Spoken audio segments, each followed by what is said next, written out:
Hello, everyone, and welcome to the latest edition of our Lunch and Learn program. Today, we're going to be talking about Ring Shout and Remembrance with Tamara Williams and Marlon Morrison. The museum is so excited to welcome you to join us here again today. Before we get started, I just want to take a brief moment to go over the Zoom controls. I think most people are pretty familiar with Zoom right now, but just in case, I just want to make sure that everyone knows that you will not be able to turn on your microphones or your webcams in the course of this, but we do want to hear from you. So if you have something that you would like to ask our presenters, please put that in the chat or the Q&A, and we will definitely make sure our presenters know about that question. If you have other things you want to talk about, feel free to use the chat to talk about it. Talk among yourselves, ask us questions. Education specialist will be standing by to help monitor that chat and answer any questions. Additionally, if you have any technical difficulties, please let us know and we'll do the best we can to help you sort that out.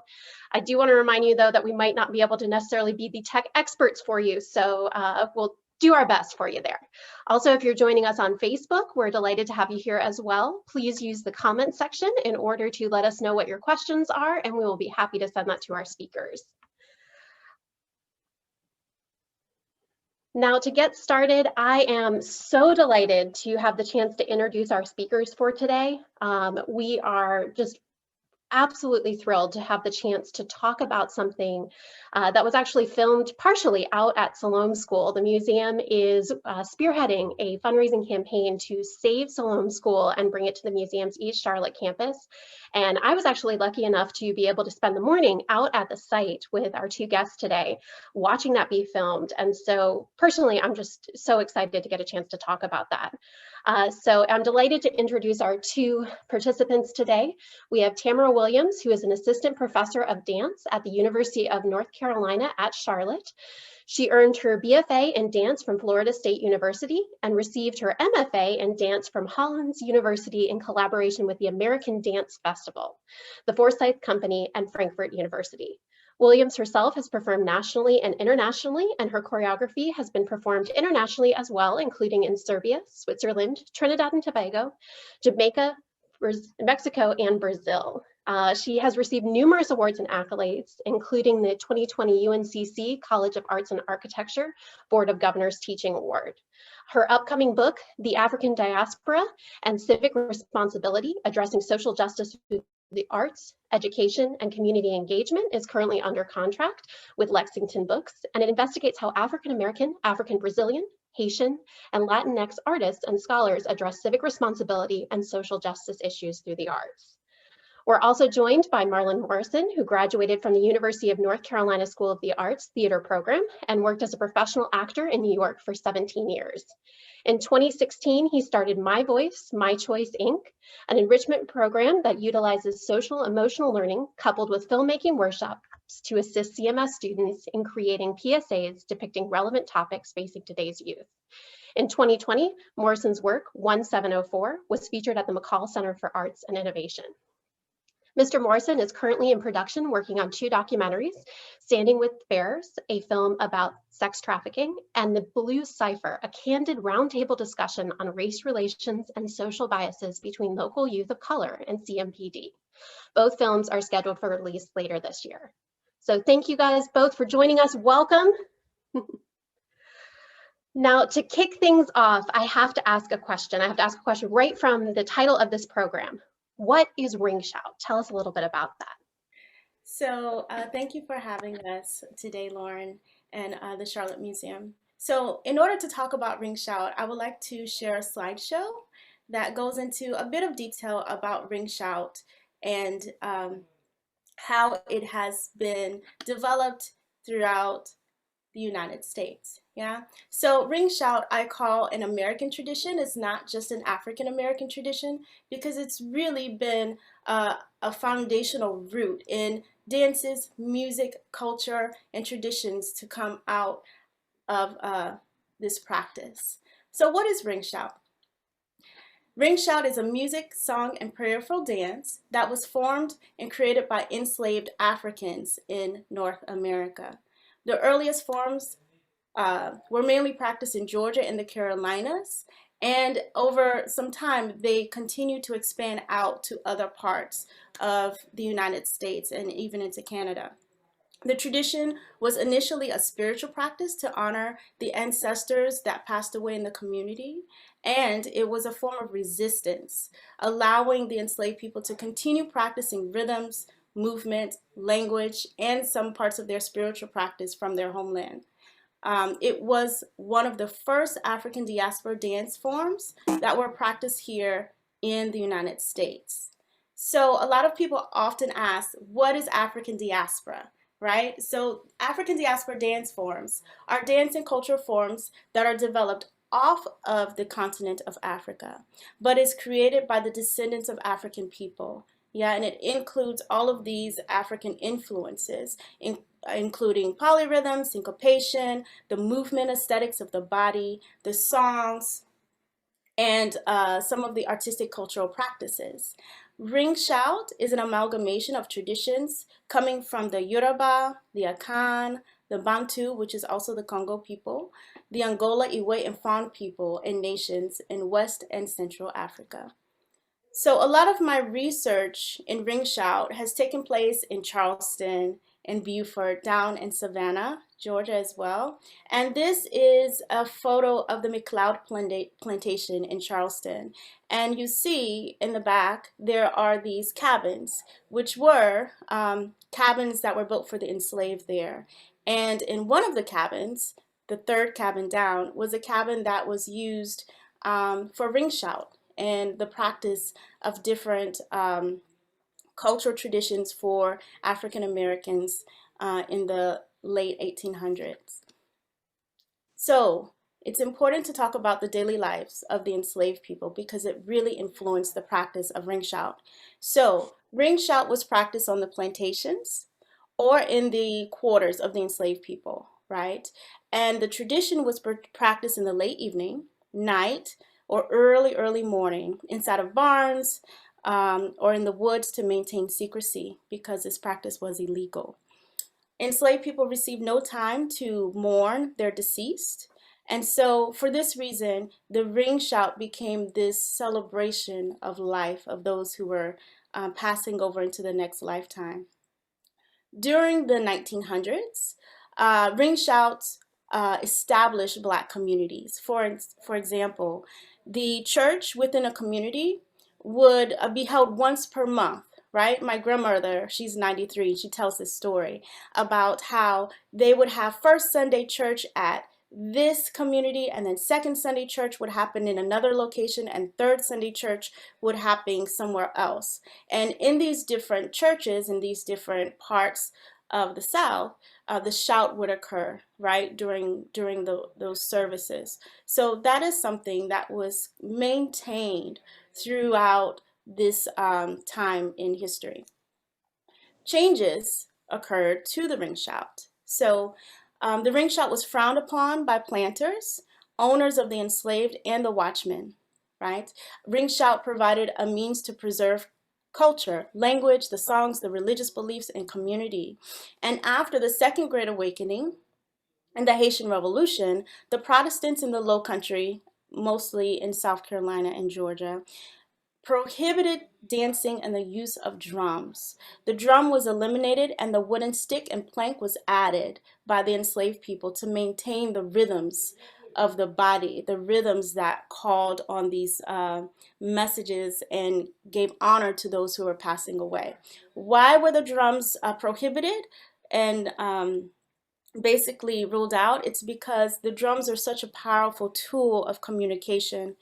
In some of the research that I've learned that before most of the revolts of the enslaved people, the drums and dance was used as a conduit for energy, for asking for safety, before these revolts were used by the enslaved people to try to get their freedom. So the owners of the enslaved found that the drums were very, very dangerous for the purpose of having slavery, right? And because of that, benches were also situated in places of worship to regulate the dancing meditation is what I call it, associated with African spirituality. So if the enslaved people can't play their drums and they can't get up and dance, that breaks this power or this possibility of gaining power and communication through music and dance to get freedom. So I would like to share very quickly, it has no sound, so I'm going to talk over it. But this is from a series PBS did many, many years ago called Free to Dance. And it shows movement of ring shout during the early 1900s. Oh, hold on, sorry. Let's see if I can get this to play larger here.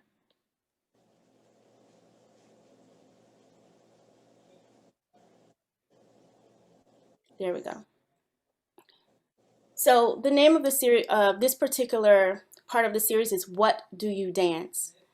And you can see these people are not enslaved, but they are sharecroppers. And in the bottom left, you see an elder. He has a stick and he is playing it on a wooden plank. Yeah. The people moving are shuffling their feet. They have gestures of the hand. They're moving in a counterclockwise circle. And the movements that they are doing represent the gestures of daily life. There's clapping, there's stomping, there's all of these movements in the body. Great.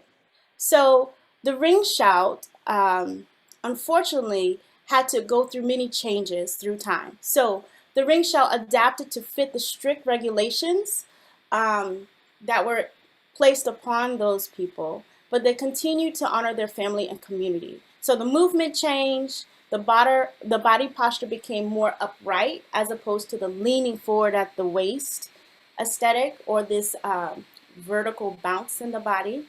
The polyrhythms from clapping and boots shuffling on the ground upheld the connection to the syncopated rhythms that came from West Africa.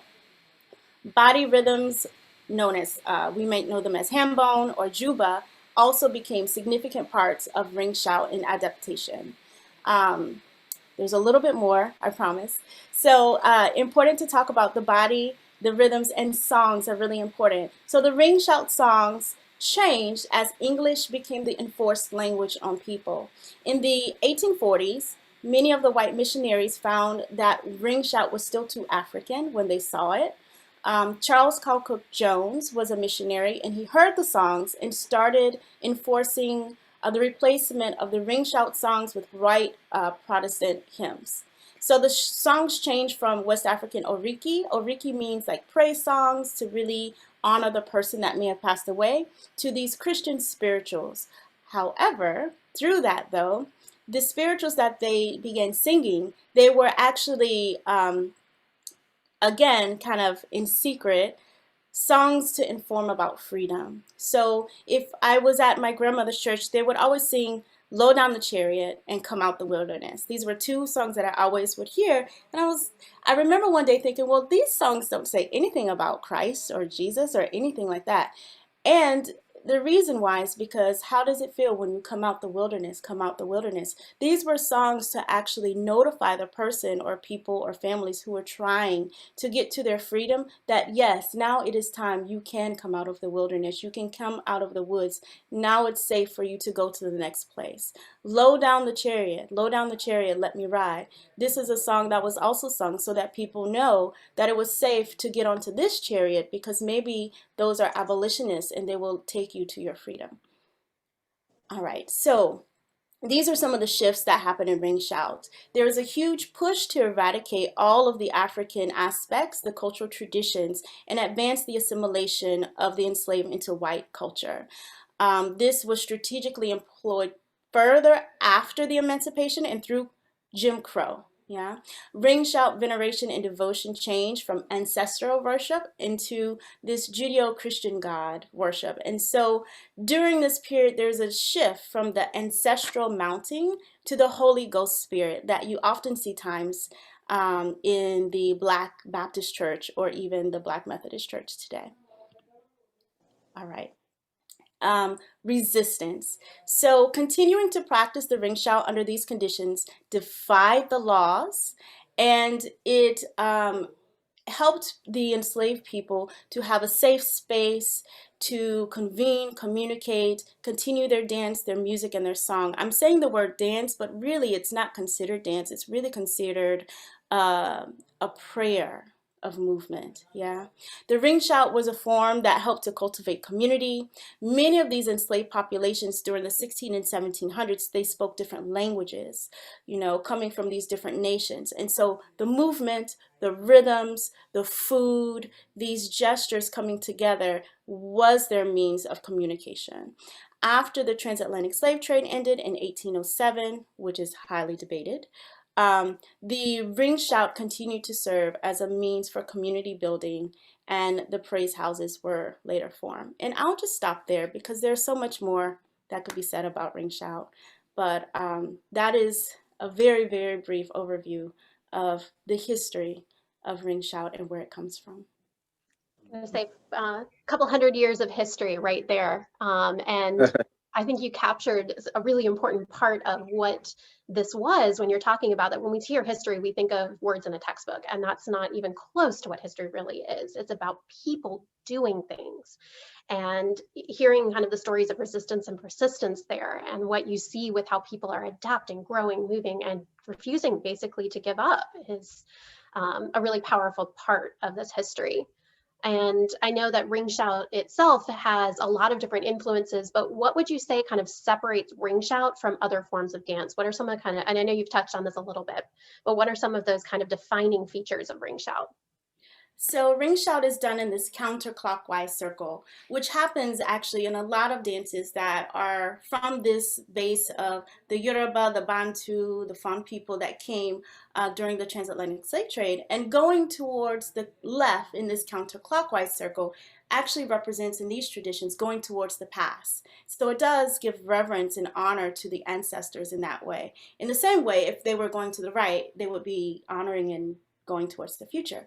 So that's one defining aspect. Also, the shuffling of the feet really is a defining part of the ring shout. This connection with the feet flat on the earth and having this connection and dragging to feel in these practices, the ancestors are below the earth. And so this connection through the feet coming is another defining practice. And of course, the rhythms of the body and this call and response, which I didn't talk about, but there's a call and response that happens with ring shout songs. So maybe the person with the stick or someone else might be singing, how does it feel when you, and then they respond, come out the wilderness.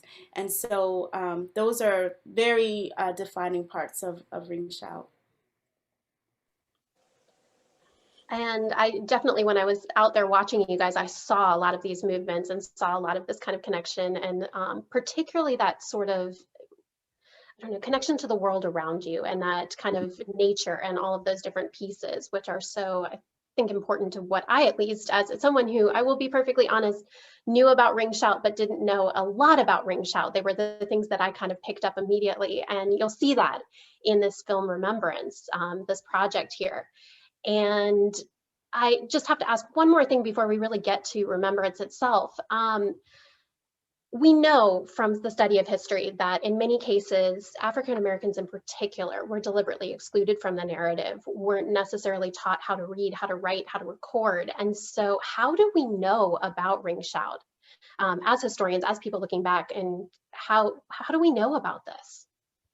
So one way that we know is from our elders that are still here and around, right? Because they still have stories. Like I talk about my grandmother who's 93, and she recently told us through just kind of matter of fact conversation that her grandmother was enslaved. I never knew that had I not had this conversation with her one day. And she said to us, on Sundays was the best day because they would always get a biscuit. And for that reason, we have a biscuit in our family and we eat every Sunday biscuits, right? And so our elders are really the ones that continue to pass down orally these traditions and things that have happened. My grandmother would talk a little bit sometimes about the movement. Now, to her, when I said ring shout, she was like, what are you talking about? To her, it's not ring shout. It's something that they did, as service in the church after second communion or after second Sunday communion, right? in her church back in South Carolina. So it's this place of the young meeting the elders and sitting at their feet and really listening to their stories. But it's also important to make these connections, at least for me, across waters, right? I've traveled to Brazil and throughout the Caribbean quite a lot, and I found that there's so many connections between all of these places because many were like cousins, and so many of the people that are here in the United States, their ancestors were also brought to parts of Brazil and the Caribbean, right? There's something called shouting that happens in Trinidad, it happens in Jamaica, and in those two places it's actually very, very prominent. And there's a lot more information about shouting there, right? And so those things are really important to not just focus on what was happening here in the United States, but what was happening with all of these people that were coming across the waters in all of these different regions of the Americas. The last thing I will say is that if we go to some of these plantations down in Charleston and in Beaufort, and you actually get access to some of their files, or even if you just read and you kind of know what to look for, the information is there, right? There are photos, there are drawings, there are books. You know, it's really important to read, and I have some books here, but it's really important to read books by some of these people who were actually enslaving folks. This is one. It's called Slave Smuggler, Richard Drake. And it goes into detail about ring shout, right? You know, and so because he's talking about what the enslaved people were doing, although it's in a very derogatory form, right? They're talking about the enslaved people in this way that is really kind of making them seem animalistic, but it is giving great detail about what the body was doing, what were they doing, why were they doing this. They're talking about the wailing of the women, and all of these things are information to continue to learn about ring shout traditions. Yeah, we call that kind of reading into the silences, looking for those spaces where there's something missing and you know something's missing. And so finding those kind of pieces and looking at all those places. And I know the more that we all study history, the more that it becomes so clear exactly how connected everyone is. And all of these these ideas, you mentioned diaspora before, this idea of kind of history beyond national borders. And that's so incredibly important when we talk about culture. And when we talk about particularly early America, because early America is this collection of so many different ideas and so many different people that are influencing everything we see today. And especially in 2020 and 2021, which I'll be honest, kind of feels like an extension of 2020 at this point.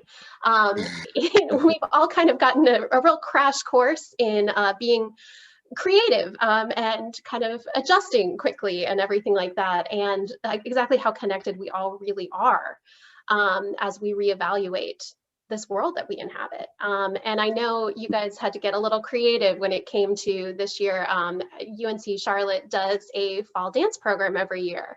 And I imagine there was a lot of talk in the lead up to what do we do for that. So can you guys tell me a little bit about what you did when you approached this idea of remembrance? Well, I first want to give a shout out to Meg Whalen because she connected me with Marlon and she was like, his work is phenomenal, and it really is, you know. And so I remember starting the semester and thinking, I want to do a dance for camera to one, honor this practice of ring shout and those who have really brought this tradition forth, right? But how do we do that? And I said, okay, we're in a pandemic, one, but also this was practiced outdoors for the most part. And so let's take advantage of this time, right? And create something in this space that is the safest, I believe, to educate people about ring shout traditions. And so I met with Marlon. We actually met in one of the locations in the park to talk about the vision of remembrance, and he had amazing ideas, and I came with some ideas and visions that I had and wanted to honor also these locations, right? The Catawba River, the Siloam School, and also this cabin that the enslaved people were actually living in since the 1760s, right? That's almost unheard of. And so we knew that we couldn't go into these places and spaces, but we wanted to be around them for this movement. And so that's kind of where I started from. And then Marlon, do you want to add anything?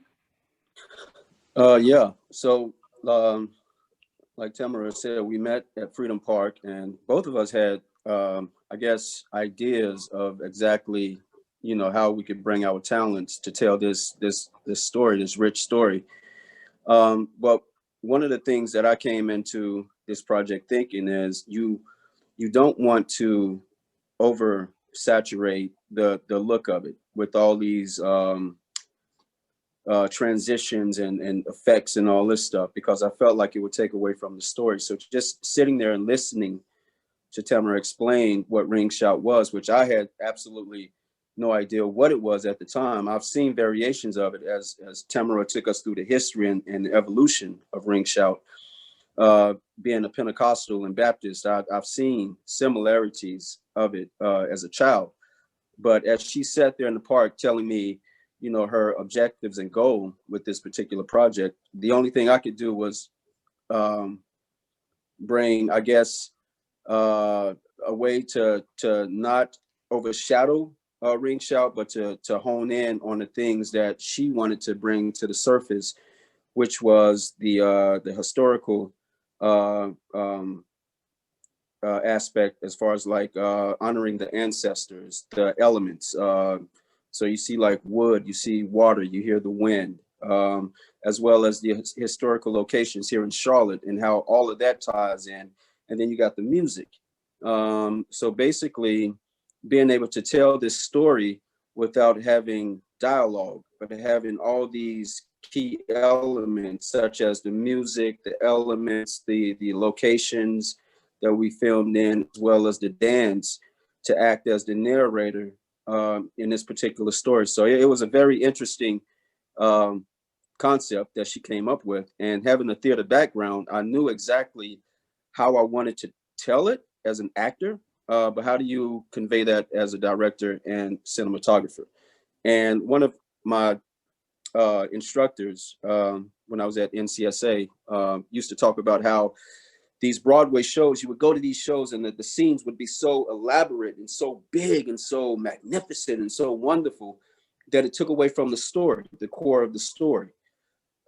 So in directing, you never want to take away from the story that's being told. You don't want to distract the people with uh, sound effects and this beautiful set, but you want them to hone in on the story. And she did such a great way of giving me, I guess, a blueprint on how to do that. That all I had to do was walk away and try to figure out different angles, um, and that sort of thing. So when we got together, it was just basically listening. And I know that's difficult to do when you're talking about movies and that sort of thing. It's hard to get out of the way of the ego, but just listening to her talk about the process that she took the dancers through, and how she arrived to what we seen or what we see in the performance. It basically spoke for itself. All I had to do was show up and turn on the camera. I think you turned on a bunch of cameras, though. I remember a lot of different angles and everything like that. And that's actually my next question for you guys. When we think of dance, we think of kind of the stage. We think about the audience sitting back and watching everything unfold at once. And one of the things that really stuck out to me personally is the focus on the individual dancers in this particular piece, and kind of the very, very tight shots. And as you mentioned before, kind of your story is really this dance itself rather than kind of the one individual. So can you talk a little bit about that sort of process of creating that? Did it change anything that you typically do? What did that look like for you? I can start and say that either I was dreaming or I think I told Marlon this. I said, you know, I don't want it to seem as though there's a gaze on the dancers, right? Because we're talking about a tradition that comes from a time in which people were forced to dance and had pennies thrown at them on stage, right? And so I think, I'm pretty sure I said this, that the gaze was not something that people are watching them in this moment of movement, but people are actually in the story and in the narrative and listening, actively listening to what's happening, right? And so actively listening and seeing and in really immersed in what's happening through this narrative. And so that was really important. But I also will go back and say that the students who were in the piece, they were all asked to research a matriarch in their family who was deceased. And they had to go back and find information about what they did in their lifetime. And they were to create a dance solo based on what they learned from their parents, their aunties, their grandparents, and so on and so forth.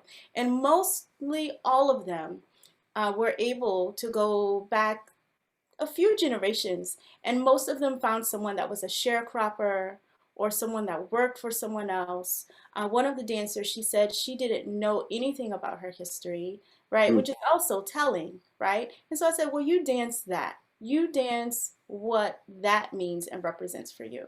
And so all of them came with these different narratives. And that's something that Marlon also was really interested in. Like, what were these different narratives that the dancers were coming with as they were moving through these solos? So it's not just the ring shout, it's also this ancestral message that is coming from the dancers through their own lines of heritage. And so I think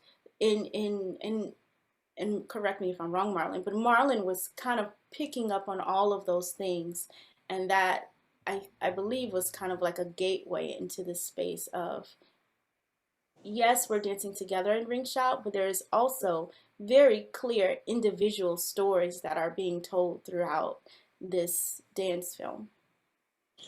Yeah, and just to piggyback on that, the fact that, like Tamara was saying, every dance represented like a subtle movement, a day-to-day movement. And I know, Lauren, you had spoke about the close-ups and those sort of things. And when I spoke to Tamara, I wanted to accentuate the movements. Having taken dance, modern dance, and a little ballet, I have a great respect for the amount of discipline and physicality that goes into the movement of dance.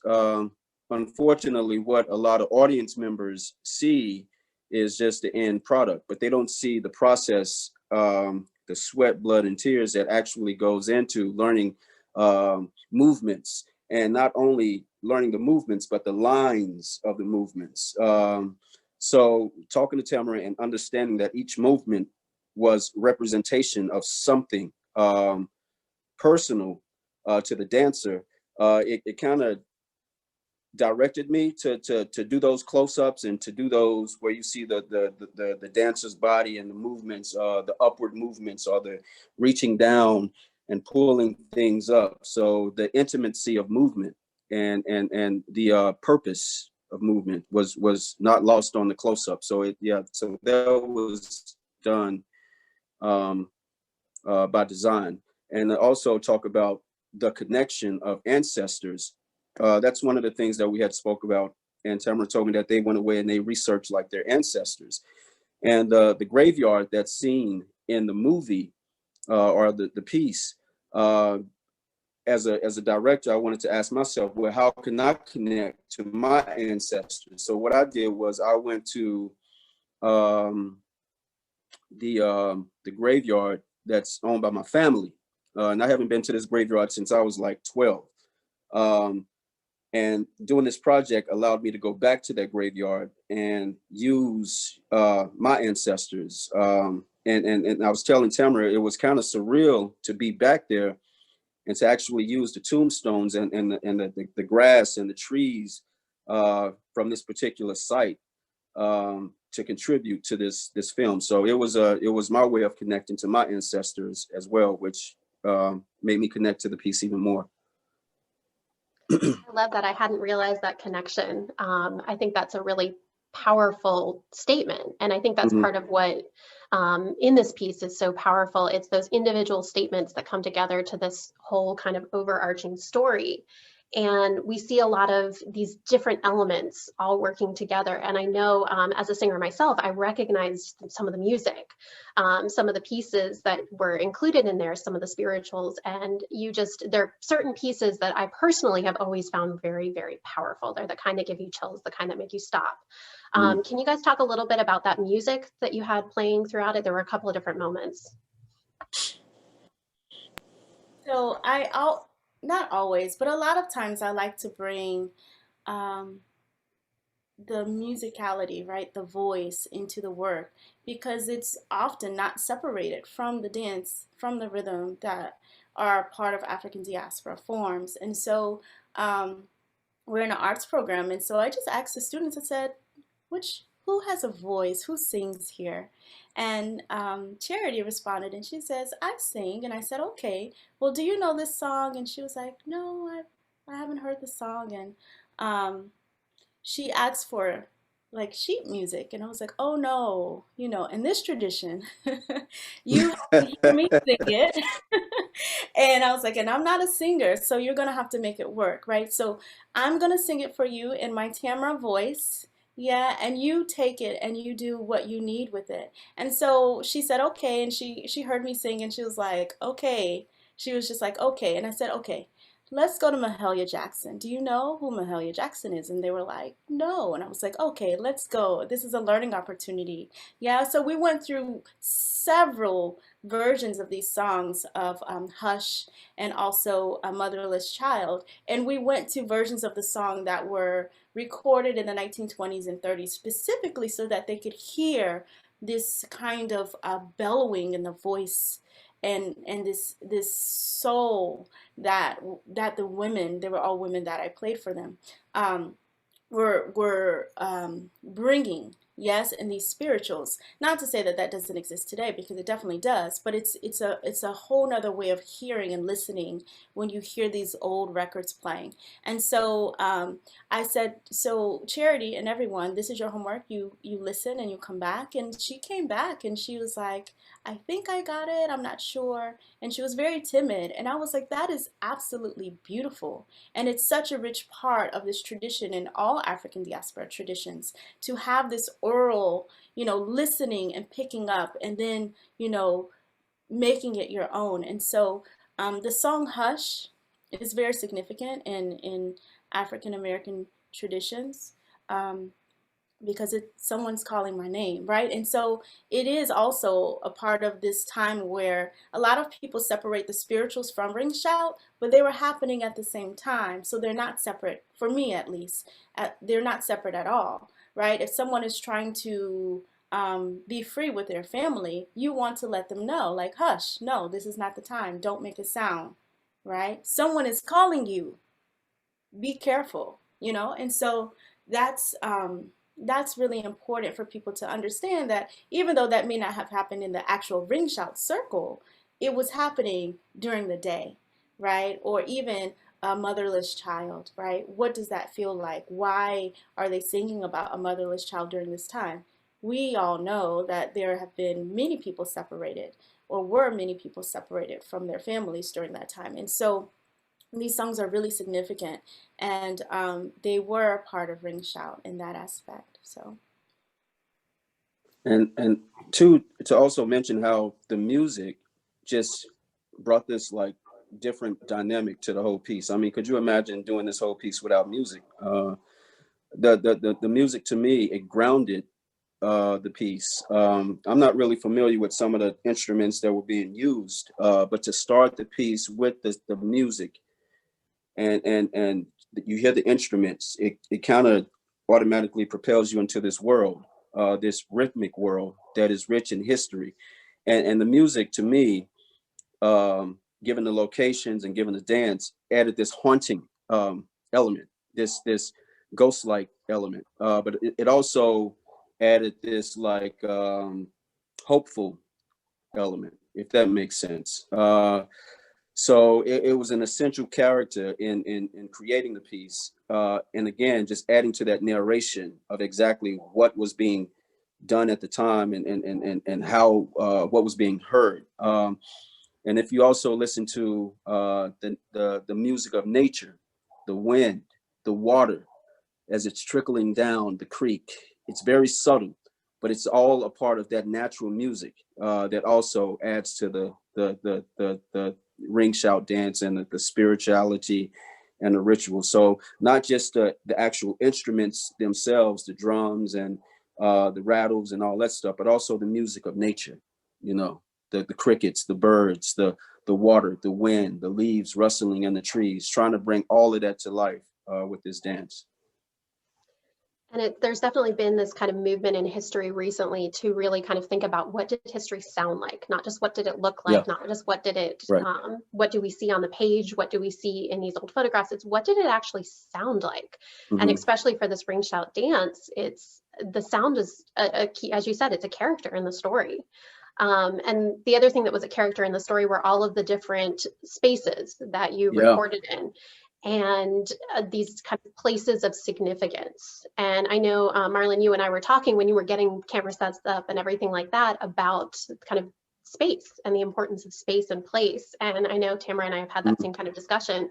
Can you guys both talk a little bit about those spaces and kind of what that meant for the story? So I'll start with water, right? The river was significant because throughout the African diaspora, water, I mean, I think for all cultures really, water is really truly like the cleansing, the rebirth, the nourishment. We go to water for many reasons. And so it was really important to have this place. It's also considered in African, in a lot of West African cultures, we say Sheshe culture, which is traditional, that it's like the crossroads because it crosses between water and land. And so the water was really significant in having the dancers in the water, not just at the water, but actually enter into the water to feel it on the body, to see what it actually felt like, right? What does it feel like to put clothes in the water and actually wring it, you know, cloth and wring it out? Like, what does that feel like to have your feet and move in the water, right? Slippery slopes and all of those things. And so that was really significant because the water, even today, people still go to the water for baptism or initiation or whatever it is that they're doing in Black culture. And so that was really important.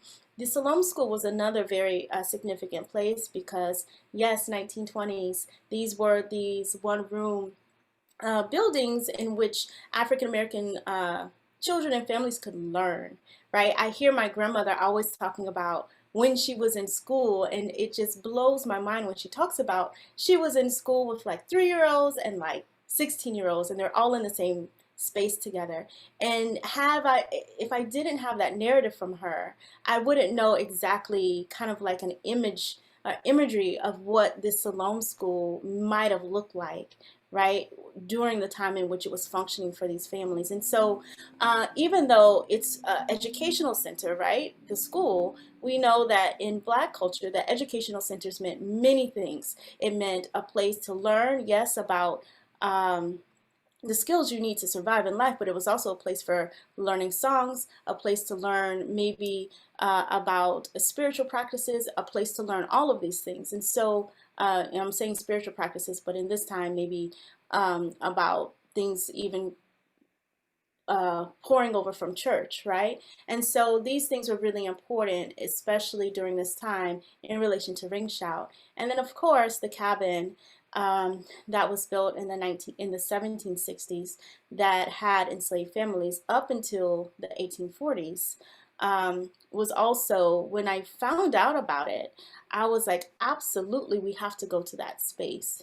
And it's still there, it was moved, I think, once, but it's still in the space it has been since the 1800s. And so thinking about the feet that have passed through that space, right? Or the things that were happening, it's in the woods still in that area in place, is really, really important. And that's where like the listening, right? The listening, if the trees could talk, because the trees are still there, all of those things. And so those 3 places were really, really significant for us.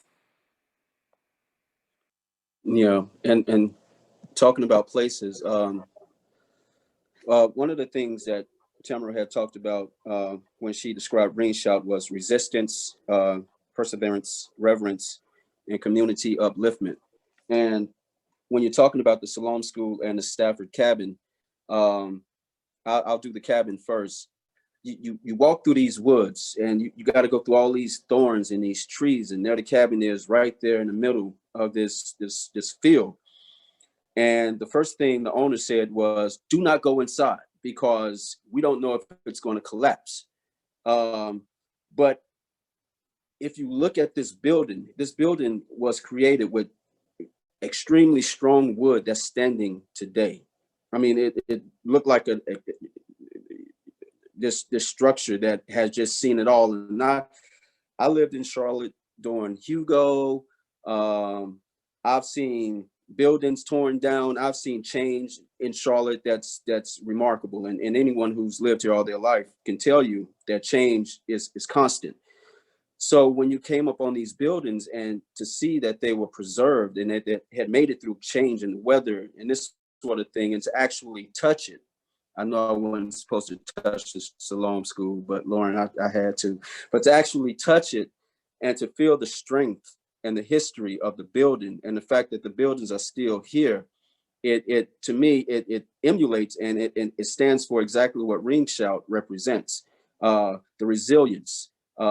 But although fragile, extremely fragile, which a lot of, if you look at yourself as a building, a lot of us have fragile egos or fragile whatever, it's still there. It's still finding its way and curving out its mark on people, past generations, present, and future generations to come. And the fact that it's still around, and these buildings are still standing is a solid representation of what Ring Shout is, what African American culture is, what American culture is. It represents the resilience of that history, the resilience of those stories that are being told. It might be shaken, it might be a little wobbly, but it's still here. And that is what was amazing to me as far as like shooting at these particular places and having these buildings reflect that they're still here, that they're still standing. Yeah. I can't think of a better way to say that. The idea of this kind of resistance and persistence and how important that is. It's and the fact that they're still standing, and it's okay. You can touch the Siloam School. We understand. It's one of those spaces where I truly and honestly don't know how to explain it. You walk up to it or you walk into it and you feel history. You hear the echoes of the people and what that space meant. And I'm going to do a shameless shout out for the museum here. We're working on the Save Siloam School project. And if anyone wants to be involved, please go to charlottemuseum.org/Siloam. And you can learn all about the school a little bit. You can help donate to the project, get involved. We're always looking for volunteers. It's a community space in the 1920s, and it's going to be a community space now. So please join us in learning more about that. And it's saving this kind of Charlotte history. That's why we do what we do. It's so that these voices can continue to persist through time. And so I know we're coming up to the end right here, and I've had a couple of different questions that I think we've answered the majority of them here. And I really do want to give people a chance to kind of check out this this piece that you guys created. I know there's something powerful about hearing people talk about it and kind of seeing it through their eyes as you watch it. So we are going to share that in a moment, but I always like to end by giving our speakers a chance to kind of have the last word here. So when you're thinking about kind of Ring Shout and Remembrance and what this piece means, if you can just kind of tell us really briefly what you want people to take away from this program and from this kind of history. That's actually a difficult question for me. I think the narratives of people who didn't have a voice is really important, and to have their narratives told, even if it's through movement, right, and cinematography, is really, really important. So this understanding of resilience for Black folks, especially here in the United States, is really, really important, and to understand the history of that resilience. Also to understand that Ring Shout really was the impetus for many, many, many other dance forms. You have your tap, you have your jazz, you have now disco and hip hop. that really was the seed for many of that, in blues and jazz and soul and gospel and all of these forms that really influence all of American culture. And so it's really important to understand those connections and those moments of intertwining of various cultures together, but really acknowledging that the descendants of the Africans really had a major, major, major part, as many things. We were celebrating Black History Month, it should be all year, right? But they really had an intricate part in all parts of the arts, in practices of spiritual practices, in all aspects of American culture. And I think that for me is the big takeaway in watching even this film of Remembrance, and remembering that, because it's significant, but it's not necessarily taught to us as Americans here in the United States. Yeah, and to also take away, although there's a lot of differences in how we practice our rituals across the board, that there are also similarities, and those similarities is how we connect and how we understand each other. Again, as Tamara said, that African culture is American culture, and it's something that we all have to embrace, and really to understand each other's histories and each other's story. But it's accountability for honoring the ways in which we practice and remembrance of our ancestors and those stories. And I don't care, Native American, African American, what have you, Latino, what have you, we all have stories to tell, and there's a core connection through understanding those differences as well as those similarities. So that's the one thing that I hope people take away from this. How do I honor my ancestors? How do I honor my history? How do I honor my legacy? And how do I just quietly listen in a park on a bench just to someone else's legacy, history, and culture, and have the wherewithal to try to walk away from that conversation, not really imposing your ego on it, but allowing it to bring change in your life. So that's the goal. It's the connection. I always say Yes. that history is not over, dead, and done. It's something that we live with each and every single day, and it's something that transcends all of our different aspects of our lives. And we see the echoes of people's voices in all of these different things that we do. And so I think that's part of why dance and music and all of these pieces, even food, kind of speaks to us, because it allows us to hear these voices. So I can't thank you guys enough for spending this time talking with us today, for sharing kind of your insights into this process and kind of the product that you guys created together to tell this history and tell this story. And we are so appreciative at the museum of being a part of this in a small way with Siloam School. And so I want to end this by giving people a chance to kind of take a look at this program here. So I am going to share my screen here, and we're going to watch the program here. I'll remain in the chat, as our panelists are as well. So if you have any questions, please let us know as we watch this. But thank you so much to everyone for joining us today. Thank you to our speakers for taking the time to talk with us. And we do hope that everyone will continue to stay engaged with the museum as we continue to celebrate all of the voices that make Charlotte history so amazing. Thank you. Thank you.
Sometimes I feel like a motherless child. Sometimes I feel like a motherless child. A long way from home. Sometimes I feel like a motherless child. Sometimes I feel like a motherless child. Sometimes I feel like a motherless child,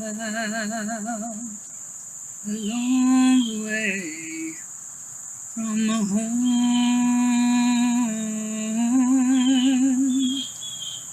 a long way from home.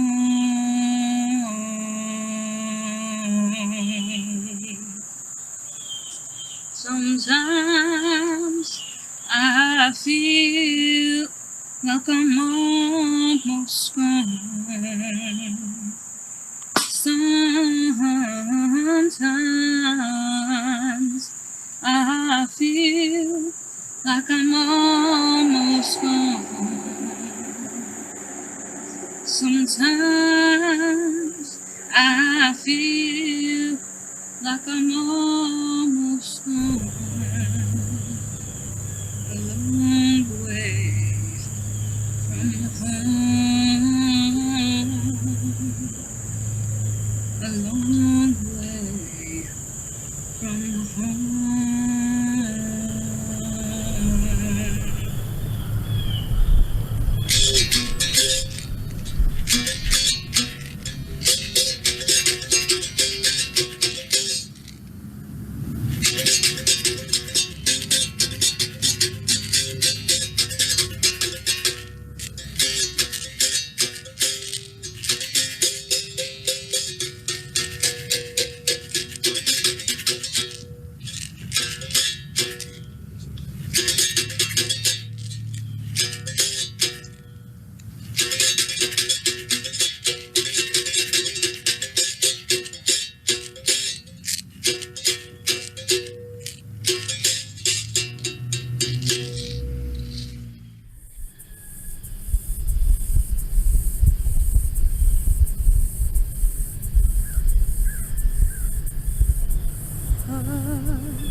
Somebody's calling my name. Oh, hush, hush.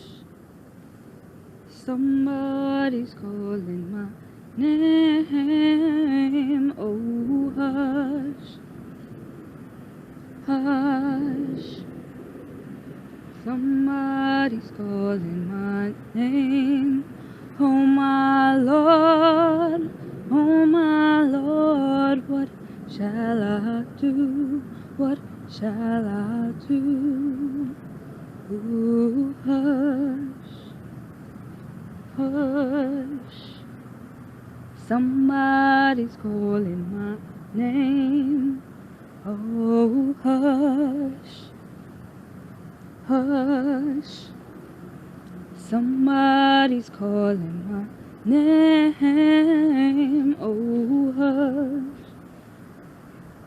hush. Somebody's calling my name. Oh, my Lord, oh, my Lord, what shall I do? What shall I do?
Thank you everyone for joining us for this special screening. Thank you to our speakers today for being a part of telling us about this. We hope you will continue to engage with the museum, and we hope you have a wonderful February.